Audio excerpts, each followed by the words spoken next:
2, 1. Kita live. Halo sahabat sehat, selamat datang di podcast kesehatan kali ini dengan saya Dr. Amia sebagai moderator untuk tema episode yang mengangkat mengenai kanker pada anak. Kanker itu kan sering dianggap hanya pada orang dewasa saja ya, namun sebenarnya kanker juga bisa terjadi pada anak-anak. Dan apa yang akan terjadi bisa disembuhkan atau tidak, apa yang kira-kira terdeteksi sejauh ini. Untuk membahas yang lebih jelas, saya sudah bersama dengan dokter spesialis anak kita yaitu Dr. Nadira Sendiri, SPA. Halo dokter. Terima kasih sudah bergabung dengan kita di podcast kesehatan mengenai kanker pada anak. Baik, kita lanjut ke pertanyaan ya dok ya. Jadi untuk pertama, apa sih dok yang dimaksud dengan kanker pada anak dan kira-kira bedanya dengan kanker dewasa itu seperti apa? Sebenarnya kanker pada anak sama kanker pada dewasa tuh nggak jauh beda ya.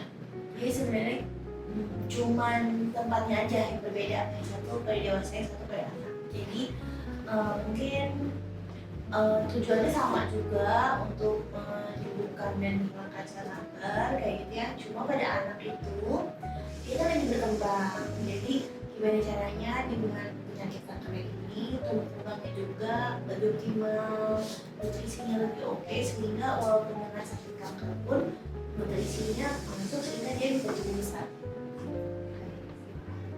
Kalau misalkan di Indonesia sendiri, kira-kira kanker apa sih dok pada anak yang sering terjadi? Kalau kanker itu kan banyak jenisnya ya, ada yang kanker pada darah, tumor gitu ya. Rata-rata sih setiap jenisnya itu punya salah satu kanker yang menonjol. Misalnya kanker pada darah berarti yang paling sering leukemia. Kalau misalnya pada mata misalnya paling sering glioblastoma gitu. Tumor pada anak juga ada kayak tumor tulang, ada juga kayak tumor pada kelenjar getah bening, dan juga pada hati, jadi macam-macam. Oke. Kan berarti banyak nih macam-macamnya, ada di tulang, ada di darah, ada di bahkan di liver atau hati juga. Nah kira-kira penyebab utamanya kalau di anak tuh apa ya dok? Keturunan kah atau gaya hidup kan? Maksudnya kalau dewasa kan kebanyakan gaya hidup ya. Cuma kalau pada anak tuh kayak gimana dok? Pada anak tuh lebih banyak genetik sebenarnya. Gitu. Jadi dia bawaan. Gaya hidup mempengaruhi sih, tapi mungkin pada usia yang besar ya. Tapi pada anak-anak yang baru itu lebih banyak secara keturunan. Nah, jadi kalau anak tuh banyaknya masalah keturunan. Kan dewasa kita dengar tahunya banyaknya kan gaya hidup ya. Kalau anak lebih banyak gaya hidup.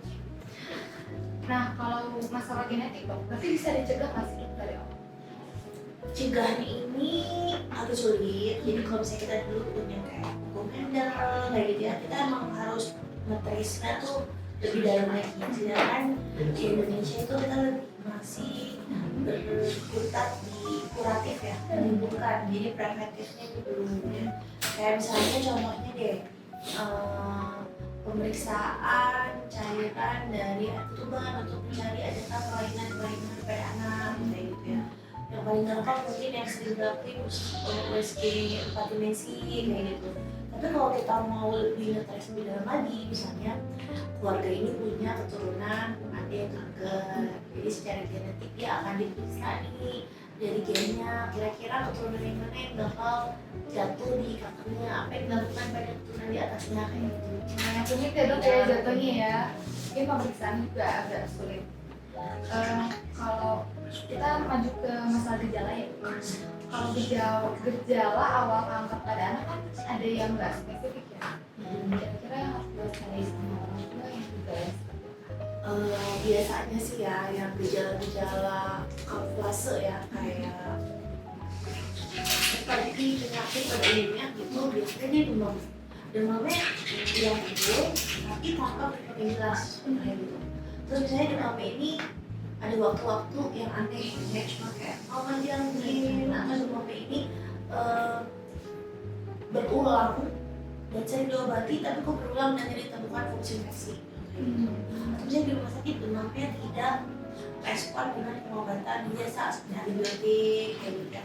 Terus biasanya anak ini juga berat badannya turun tanpa sebagai jelas, misalnya makannya bagus tapi udah dari turun, dia kayak tidak aktif, tidak bertenaga gitu ya, dimana semua gejala ini pun kita temukan di penyakit lain.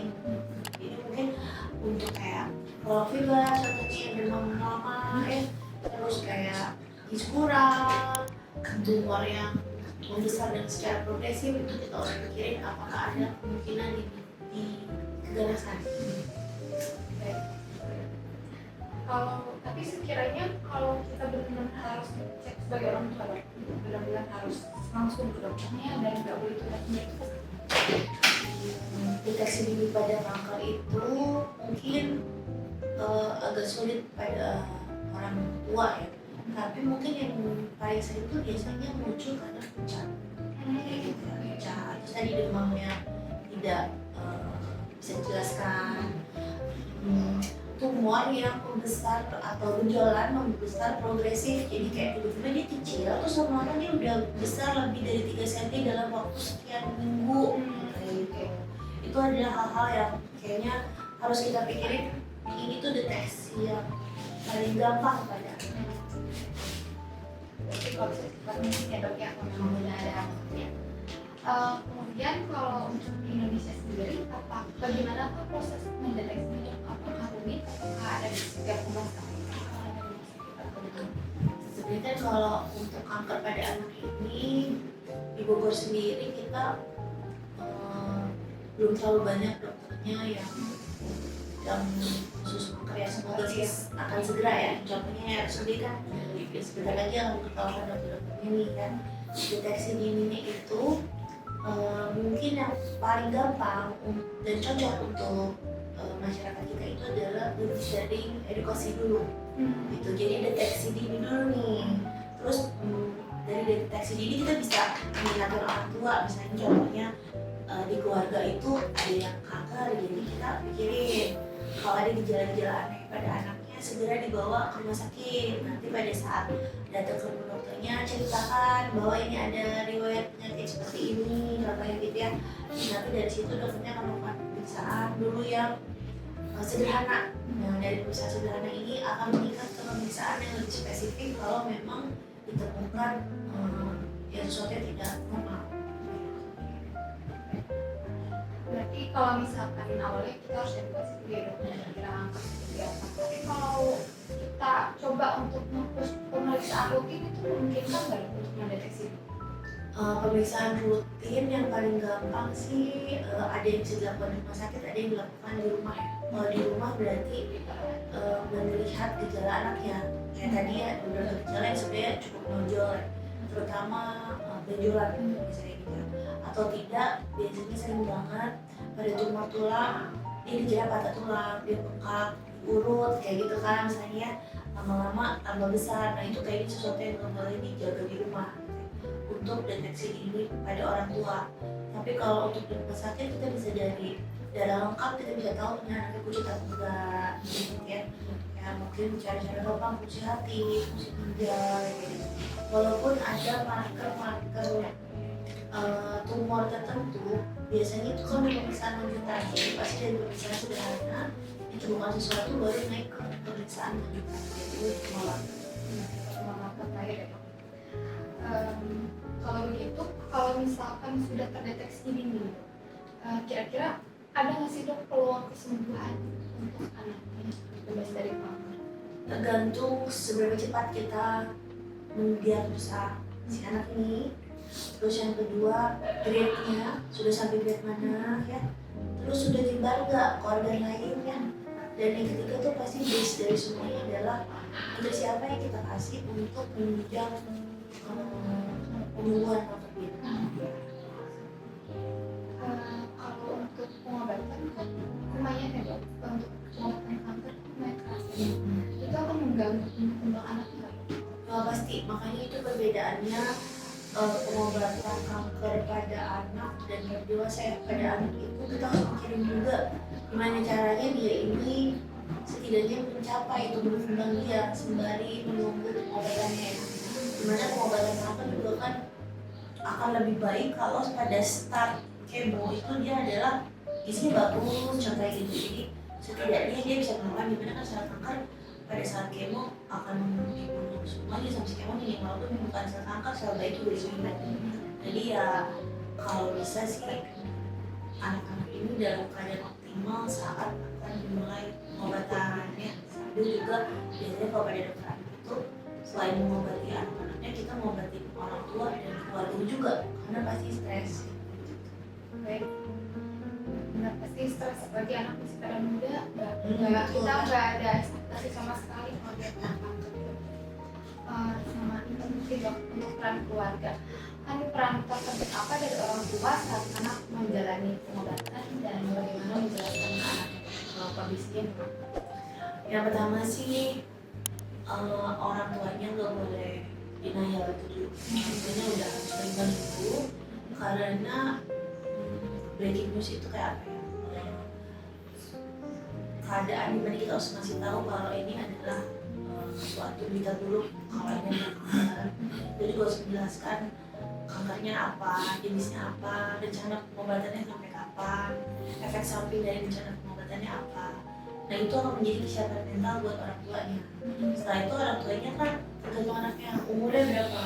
Kalau misalnya umurnya cukup besar untuk diberikan penjelasan, kita akan menjelaskan si orang tuanya kan melakukan pendekatan juga ke anaknya bahwa nanti ada adalah ini. Tapi kalau anaknya kecil misalnya, udah misalnya di bawah 5 tahun, 2-3 tahun, penjelasan itu udah nggak masuk deh ke anaknya. Jadi yang penting si anak ini gimana caranya merasa senyaman mungkin dalam proses pengobatannya, mungkin seperti itu ya. Jadi biasanya kalau misalnya ada anak di kemo akan ada multidisiplin ya, misalnya ilmu kembang dari anak, dokter konsultannya datang untuk melihat nih gimana anaknya nutrisi, hematonkologi dan lain-lain. Jadi memang itu biasanya tim yang megang. Untuk selanjutnya mungkin kita boleh lanjut ke pertanyaan dari para peserta pendengar. Baik, dari ini ada satu pertanyaan. Selamat pagi dokter, kalau pada anak itu saya dengar ada susu bubuk yang memicu kanker, itu benar atau tidak ya? Kalau memang ada, biasanya itu kanker apa ya? Untuk susu bubuk ini kan banyak banget simpang siur ya. Ada yang bilang ini susunya mengandung kuman ini sehingga infeksi, sehingga ada keracunan. Ada yang bilang susunya bisa menyebabkan kencing manis ya, ada juga bisa menyebabkan kanker. Tapi sampai saat ini tahapan dari anak itu kan masih ASI adalah makanan terbaik ya. Tapi kita kan harus tahu kapan kita nggak bisa ngasih ASI aja. Gitu. Contohnya ya ada keadaan gizinya nggak naik kayak gitu.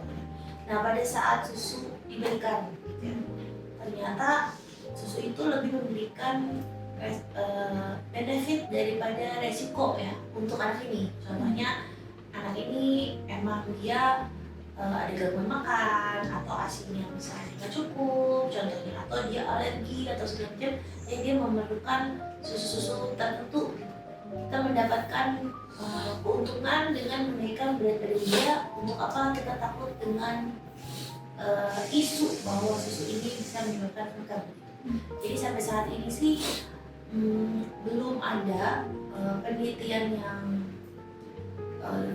jelas bahwa ada jenis susu tertentu yang memicu kanker. Jadi lebih baik untuk memilih sesuatu apapun itu ya, kita harus melihat risk and benefitnya, lebih banyak resikonya apa lebih banyak keuntungannya. Kalau emang keuntungannya lebih besar dan menunjang tumbuh kembangnya anak normal yang belum tentu jadi kanker, terus dikasih susu untuk meningkatkan tumbuh kembangnya, kenapa enggak? Nah, ya benar. Ya harus ngeliat ya kira-kira fungsinya apa untuk penggunaan susu bubuknya dan kira-kira manfaat ataupun kerugiannya. Terus ada pertanyaan lain mungkin dari para pendengar. Dok, kenapa bisa terjadi kanker pada anak apabila nenek atau kakek atau buyut kena kanker bisa ke cucunya? Nah ini yang kita jelasin tadi ya, memang kanker ini sampai saat ini tuh belum diketahui secara jelas penyebabnya. Ada yang bilang misalnya tinggalnya dekat sama gardu kayak gitu kan, itu juga katanya bisa lebih dekat. Tapi emang belum nyampe situ ininya apa penelitian jelasnya. Mungkin kalau di negara baju mereka udah lebih ke arah genetik ya. Jadi kalau misalnya dibilang nenek kakeknya ada kanker, mungkin nggak bisa turun ke cucunya. Mungkin kalau kita telusuri gitu. Tapi memang pemeriksaan genetik ini tuh sangat mahal ya. Kalau kita udah nyampe ke pemeriksaan genetik dan bisa mencegah turunnya kanker ini ke anak ini, berarti itu sudah tingkat tertinggi dari ilmu kedokteran ya gitu. Jadi lebih baik sekarang sih bila ada yang kanker pada keluarga itu ya udah jangan terlalu dipikirin dulu. Yang penting kita tuh si anaknya lahir normal, dibesarkan dengan baik ya, diberikan kayak asuh lah gitu ya. Terus oke, nutrisinya bagus. Kalau ada gejala-gejala yang tadi kita sebutin baru ke dokter. Ya. Kemudian apakah ada pertanyaan lain? Lagi dok, apakah yang menjadi pencetus atau penyebab utama kanker pada anak? Kalau ya pencetusnya itu dia sebaiknya sih hidup sehat aja. Misalnya kan kadang anak-anak yang sekarang walaupun dibilang gaya hidup tidak memicu, maksudnya kurang lebih tidak terlalu memicu kanker pada anak, tapi kan ada anak-anak yang sudah besar ya. Jadi kayak misalnya remaja kayak gitu. Jadi tetap dari awal itu gimana caranya kita tuh membuat suatu hidup sehat pada anak ini. Makanya anak-anak itu akan tumbuh lebih bagus kalau dia bergerak. Nah, zaman sekarang kan dia banyak gadget gitu contohnya. Jadi kayaknya sih untuk mencegah kanker secara general deh ya, tanpa memberikan hal-hal yang pencetus utama adalah ajarkan kebiasaan hidup yang baik dan sehat pada anak. Contohnya bergerak, bermain, berlari, makannya itu yang nutrisinya seimbang, bukan yang misalnya banyak yang apa ya frozen food, contohnya kayak gitu ya, junk food, ajarkan yang baik kepada anak, kebiasaan minum yang kayak gitu. Ya, dokter. Untuk pertanyaan selanjutnya, kapan orang tua harus membawa membawa anak ke fasilitas kesehatan jika mencurigai kanker ini? Tadi sudah dijawab ya dok ya. Untuk dari dokter, kalau memang ada gejala-gejala yang mungkin mengarah ke arah yang kira-kira apa nih pertanyaan yang kok demam bisa tiba-tiba tinggi, nggak tahu penyebabnya, ataupun kira-kira misalkan ada kejutan, mungkin ada pertanyaan selanjutnya kapan bisa masuk ya bisa ya. Yang terakhir mungkin ada pertanyaan lain, apakah pengobatan kanker pada anak ada efek jangka panjangnya dok? Iya betul banget. Jadi pengobatan kanker itu akan tergantung pada jenis kanker yang kita temuin. Misalnya dari diagnosis, grading, ternyata misalnya contohnya leukemia grade berapa misalnya gitu ya. Ya itu akan mempengaruhi tata laksana kemo yang akan dilakukan. Kemo itu pasti punya efek samping jangka panjang ya. Dan efek samping jangka panjang pada anak ini tuh akan melibatkan tubuh kembang dia selain dari gejala klinis ya kayak muntah, rambut rontok, kurus, pendarahan ya kayak gitu. Pasti kita juga harus mempersiapkan apabila nanti kankernya sembuh, bagaimana persiapan dia untuk keluar dari rumah sakit misalnya contohnya dengan pengobatan lama, rawat yang lama, tiba-tiba dia sudah aktivitas lagi kayak gitu. Gimana cara mengajarkannya itu termasuk efek samping jangka panjang juga. Jadi intinya sih kalau misalnya efek samping ini mau diminimalisasi, kalau bisa dia harus ada support dari keluarga, terus lingkungannya memadai, contohnya rokok deh deket dia, jadi gak nambah penyakit dia, udah kanker, pneumonia contohnya gitu ya. Terus kalau bisa berikan nutrisi yang baik juga supaya daya tahan tubuh dia yang sudah ditekan ini setidaknya masih bisa melawan penyakit-penyakit yang mudah, adanya diare kayak gitu tuh, dan menjaga kebersihan. Baik, terima kasih. Apakah ada pertanyaan lain? Sudah ya. Oke, mungkin ini penutup ya dok. kira-kira ada pesan untuk orang tua dalam mencegah atau biar waspada dan kemungkinan dengan kanker pada anak? Ya untuk saat ini sih kalau di Indonesia kanker yang udah terdeteksi itu adalah pucat paling sering ya, pucat, terus lemas anaknya, dan demam lama yang tidak bisa dijelaskan. Yang nomor 4 itu adalah waspadai semua benjolan yang muncul apalagi kalau si benjolan ini itu besarnya terlalu cepat. Lebih baik jangan lama-lama ditahan di rumah, Iya, langsung dibawa dokter aja langsung bawa untuk ya. dicari tahu. Ya, biar nggak lama-lama, biar bisa kedeteksi lebih awal dan pengobatannya bisa lebih cepat. Karena kan efek samping dari mata depan, ini banyak ya, jadi lebih baik kita deteksinya lebih cepat. Oke, untuk hari ini terima kasih dokter sudah menjelaskan mengenai apa itu kanker pada anak dengan Samuni Dipahami. Kita belajar ya kalau kanker anak itu sebenarnya bisa disembuhkan dan akan lebih baik jika dideteksi dari awal. Dengan gejala-gejala yang tadi sudah dijelaskan ya dok, ada memang efek sampingnya, cuma memang butuh ada keterlibatan orang tua bahkan keluarga besar biar anak cepat sembuh dan bisa beraktivitas kembali. Jadi untuk para orang tua jangan abai ya kalau memang ada gejala yang nggak biasa atau berlangsung lama, jadi pemeriksaan harus lebih dini biar pengobatan juga lebih cepat.